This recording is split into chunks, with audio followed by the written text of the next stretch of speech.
The county of Arlington, Virginia, now second only to the city of Atlanta in being the most educated municipality in the entire nation, and not just the American South, is beginning its next election season. And in Arlington, a report by the nationally prominent investigative journalist at the Washington Post, Democrats hold almost all of the levels of power. The voters there are so solidly blue that they are among the Northern Virginians who usually provide the margin of victory for Democrats who win statewide. All the more important in 2025 when the top three statewide offices are up for grabs: the governor, the lieutenant governor, and attorney general. Most recently, to their acclaim, the Democrat bastion of Arlington, like the Magic Kingdom, the happiest place on earth, it has been recognized as the happiest municipality in the entire nation. And as candidates began to emerge to run for the open seat on the Arlington Public School Board, recently vacated by the chair, Mary Cadera, managing the 13th largest public school division in the entire state, but which is unparalleled in its per-pupil expenditures by any other public school division in the entire state, exceeding even the expenditures of any other suburban public school division in the national capital region, but still only the second best public schools in the entire state.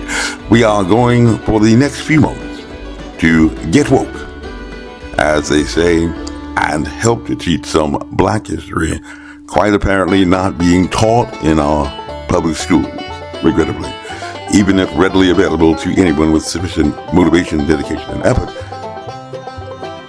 just on the internet, on this Ask AI, as we dedicate just a few moments to recognizing some of the stellar contributions in the arts and in song. And I am your host. The Bluetail Fly is a delightfully happy song that some may even learn to sing while attending summer church camp.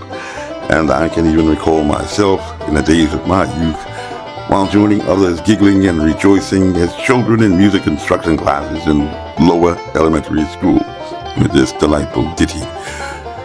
As children, unless perhaps having been prompted to engage in due diligence and purposeful inquiry by some adult leadership and guidance, as in my youth we may possess at least still, at the very least, a seemingly precocious preoccupation for some mischievous curiosity, which may even lead to a relentless quest to determine the truths behind childhood visions of sugar plums dancing in our heads, hoping to catch jolly old St. Nick red-handed during his late-night journeys around the world, which even the national security assets of NORAD are redirected each year for tracking each and every moment and movement with deeper scrutiny than drones, hot air balloons, advanced alien technology-powered spacecraft light years away. Drawn by 8 flying reindeer and one castaway from the island of misfit toys, leading the rest, equipped with the gain-of-function of a shiny red illumination device replacing one of the entrances to his upper respiratory tract. And so he'll go down in history. However, as a preliminary inquiry and prima facie examination to discern the meaning of this song, sang by popular song stars including Burl Ives, who played one delightful character in a Christmas animation, the Smothers Brothers, and even Bugs Bunny. There may be even some adults who do not hold in their heads more than a dimly perceived and faintly articulated notion as to just what a blue-tail fly is, a prominent character in this song, nor have they been prompted in intellectual curiosity since childhood, even amongst our nature lovers who conduct research to determine exactly what a blue-tail fly is. And so, for the next few moments, we shall be delving into the meaning and proximal origins of this childhood song that has been listed among some of the greatest Disney songs, at least according to internet sources, which has been described even as an abolitionist song. The Bluetail Fly, from the antebellum era, before a war between the states or War of Northern Aggression, which in an age of diversity and inclusion has regained popularity amongst the woke and progressive, and was even claimed on one internet video by a black woman progressive from the South to be one of her all-time favorite songs. A representative of what researchers inform us to be the most educated demographic by academic credentials or degrees awarded, and the most reliable Democrat Party voter. The tale or ballad of the blue tail fly, often known to most as Jimmy Crack Corn, and I don't care. We are, of course, not discussing the modern contributions of Eminem, but rather what even that go-to source for many wannabe scholar trolls on the internet, even if it's skewed as rigorous research, even by professors at the world's largest online university down in Lynchburg, integrations of faith notwithstanding, would skew. According to Wikipedia, Jimmy Crack Corn of I Don't Care fame,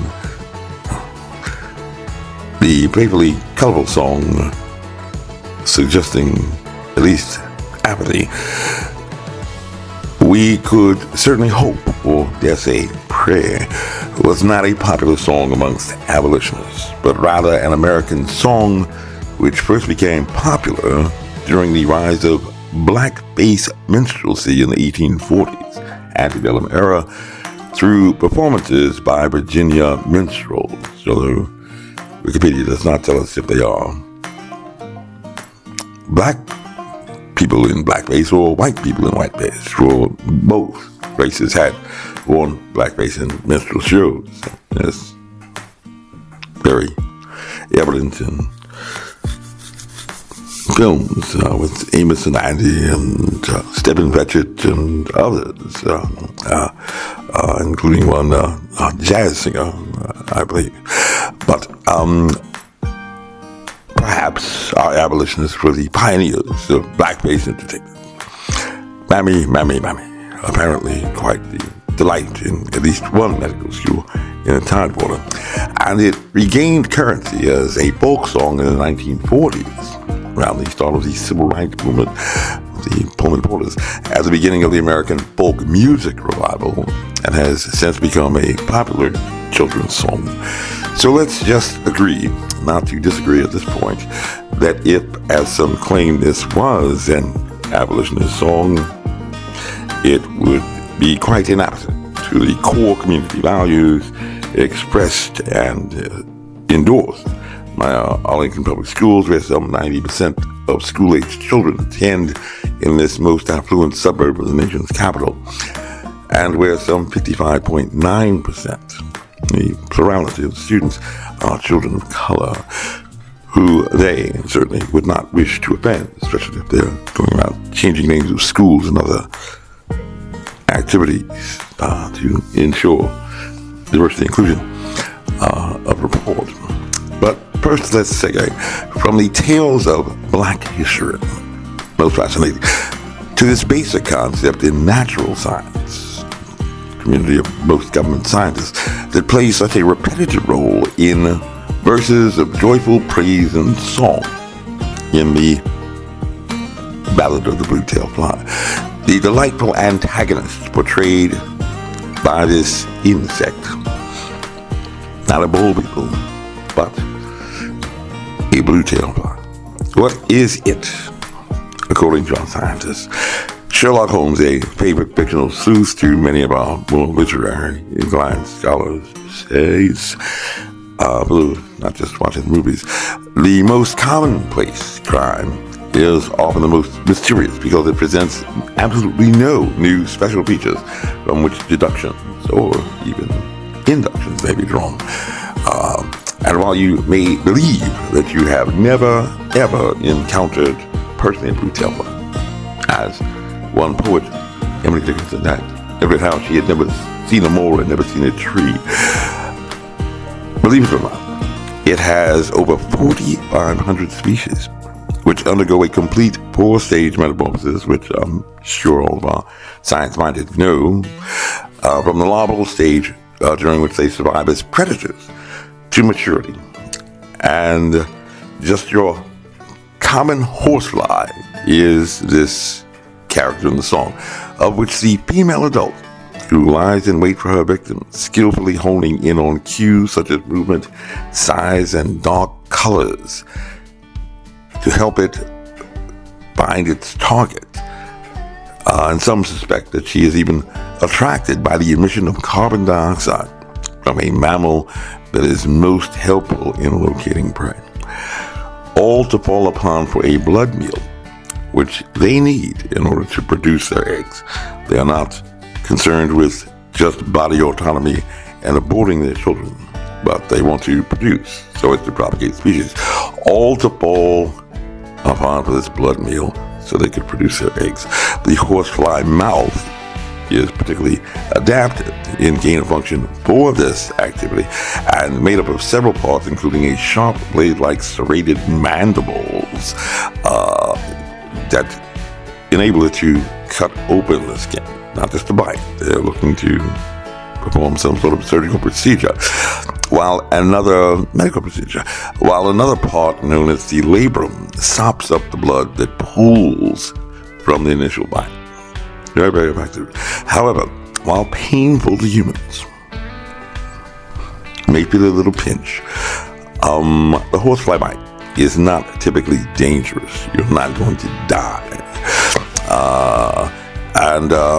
However, for livestock such as horses and cows, not only are these creatures a nuisance, they can in fact transmit equine infectious anemia and anaplasmosis, both of which diseases can cause weight loss and severe fatigue in the animals. And we do care about the animals. We don't want that to happen.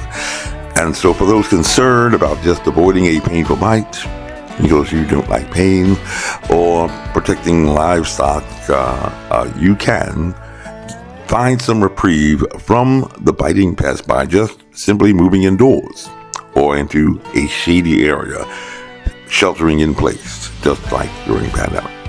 As horseflies prefer to fly in open spaces, out where people are out demonstrating and doing other things, and will rarely move indoors. So you're safe. They'll just stay at home, just like the solution offered for COVID-19 by scientists in a once-in-a-lifetime pandemic. Old-fashioned remedies for a run-of-the-mill and routine horseflies even apparently work on novel viruses arising from horseshoe bats all the way in Yunnan. Apparently, nothing new under the sun. Who knew? How delightful. Oh, joy. But we came to a party for the music, and so let's get down, get funky, and get jiggy with it, shall we? What in this song of minstrels of an antebellum age may have been so enthralling, captivating, even for their audiences, a favorite song even today from childhood of many adults, and now regaining popularity in a woke and enlightened age. Perhaps, besides stomping our feet to the musical beat, lulled into a sense of somnolence by the rhythmic lyrics and repetitive incantations about this mysterious blue-tail plant, we might examine the actual words, because reading requires affirmative action according to the court. And reading these words to inform our comprehension, we might develop a more refined and distilled understanding. There are actually 6 verses in the original song from the antebellum era, and while some pastors may certainly seeking most essential services during even a lethal pandemic, during which a non-sentient virus, despite warp speed development of these amazing countermeasure products, had managed to have fooled us before. This virus isn't stupid. Had even consumed 5 consecutive Sundays while this virus beat Hitler in half the time. Dedicated to 4 chapters, 48 verses in A Big Fish, an experience I personally shan't ever forget. We can probably run rather quickly through the general gist, first by introducing the ensemble cast of characters, besides, of course, the antagonistic and pesky blue-tailed fly of repetitive birth. I have a Bible study person who tells me that if Jesus said something a couple of times, it must be important.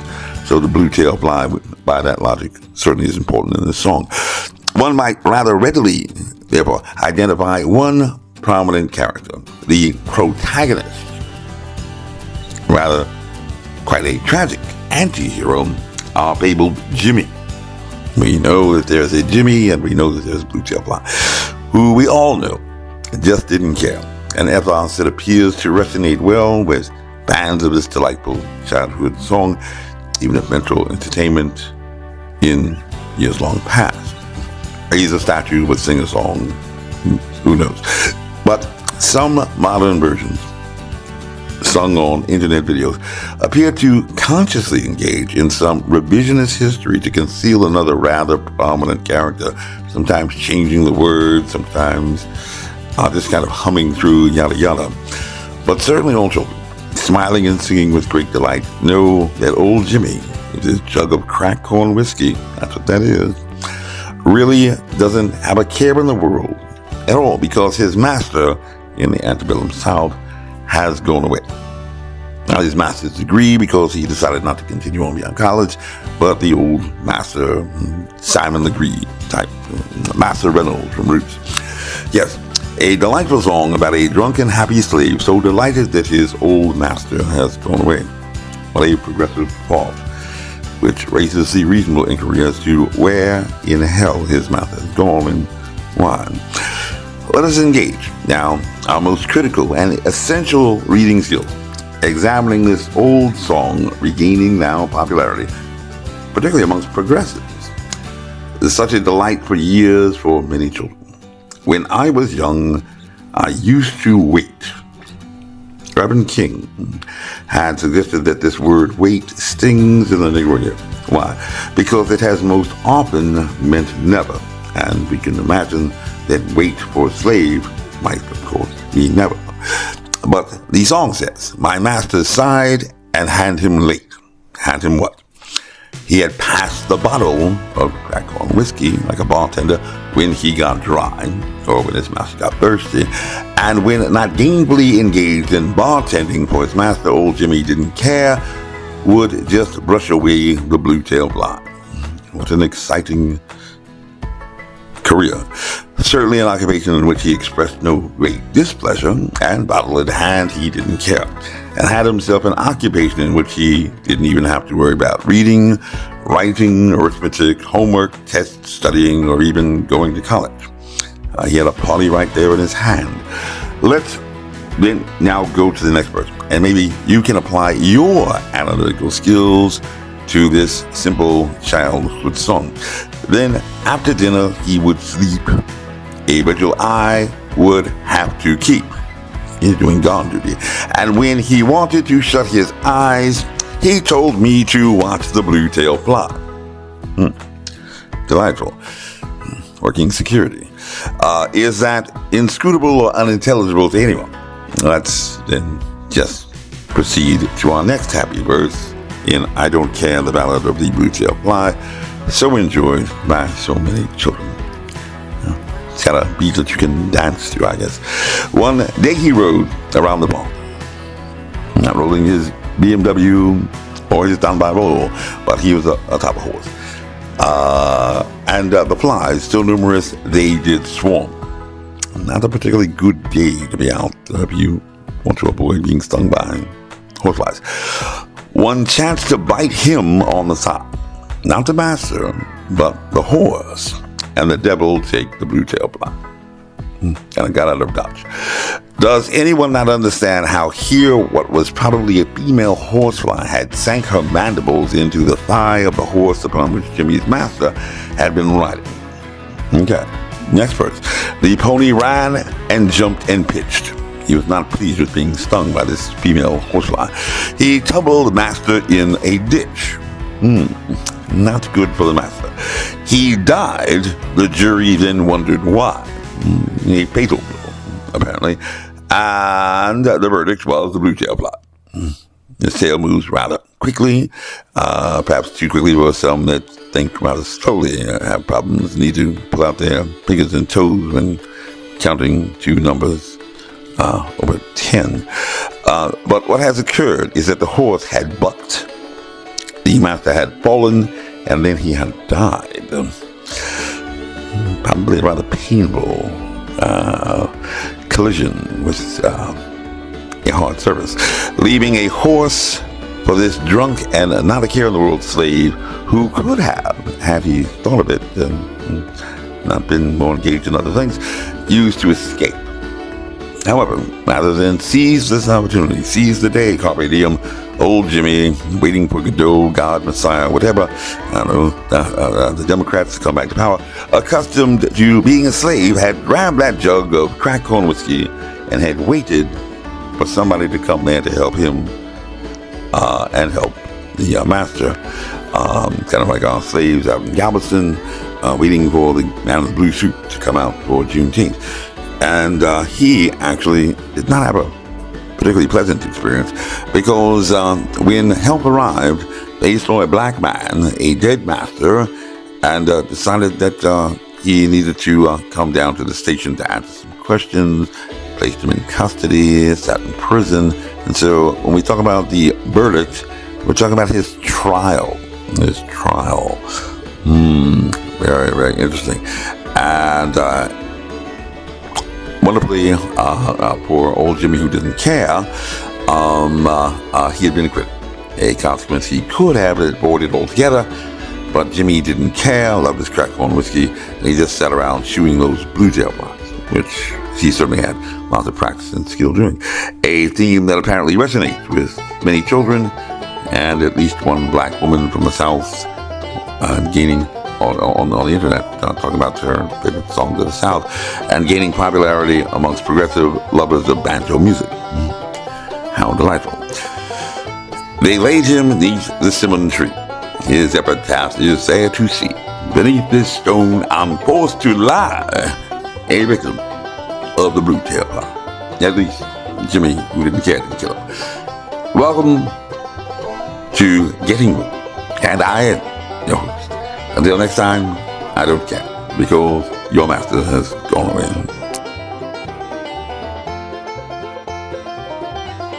Jimmy crack corn and I don't. Jimmy crack corn and I don't. Jimmy crack corn and I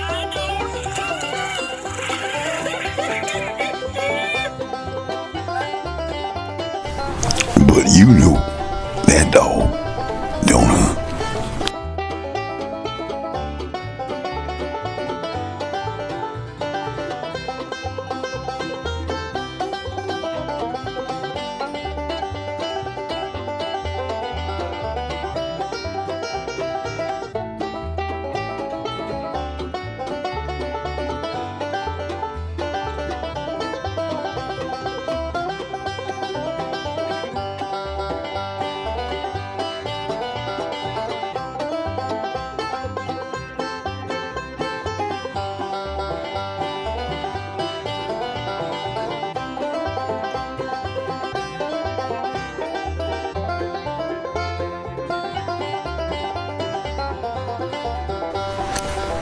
Major Mike Webb, Arlington Public School Board. This time, it ain't gonna be pretty. Who's the pretty baby? This message was approved by Major Mike Webb. Honest.